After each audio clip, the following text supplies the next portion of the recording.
बहुत समय पहले की बात है। हिमालय क्षेत्र में हेम नामक एक राजा राज्य करते थे। उनके पुत्र का नाम हिमराज था। जब हिमराज का विवाह हुआ, उसी दिन कुंडली के अनुसार उसकी मृत्यु का योग था कि विवाह के चौथे दिन सर्पदंश से उसकी मृत्यु होगी। राजा और रानी बहुत चिंतित थे, लेकिन विवाह रोक नहीं सके। विवाह के बाद जब चौथा दिन आया तो उसकी पत्नी ने एक उपाय किया। वह बहुत सात्विक और बुद्धिमान स्त्री थी। उसने उस रात अपने पति को सोने नहीं दिया।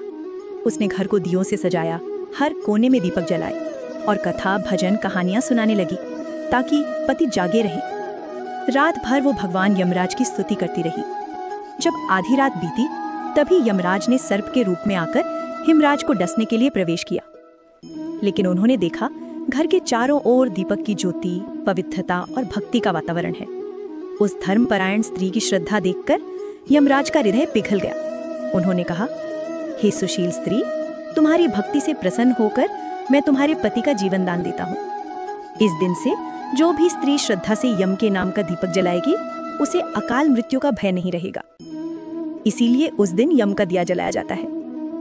दीपावली से 2 दिन पहले यानी कार्तिक कृष्ण त्रयोदशी, जिसे धनतेरस भी कहा जाता है, कि संध्या को लोग अपने घर के बाहर दक्षिण दिशा में यानी यम की दिशा में एक दीपक जलाते हैं। इसे कहते हैं यम दीपदान।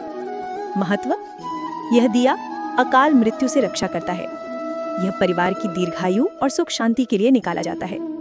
इस दिन यमराज को दीपदान कर मनुष्य अपने पापों से मुक्त होता है और शुभ फल प्राप्त करता है। यम का दिया जलाने का अर्थ है मृत्यु से रक्षा, अंधकार पर विजय और आयु की वृद्धि का प्रतीक। स्टोरी अच्छी लगी हो तो स्टोरी को लाइक करें और चैनल को सब्सक्राइब करें।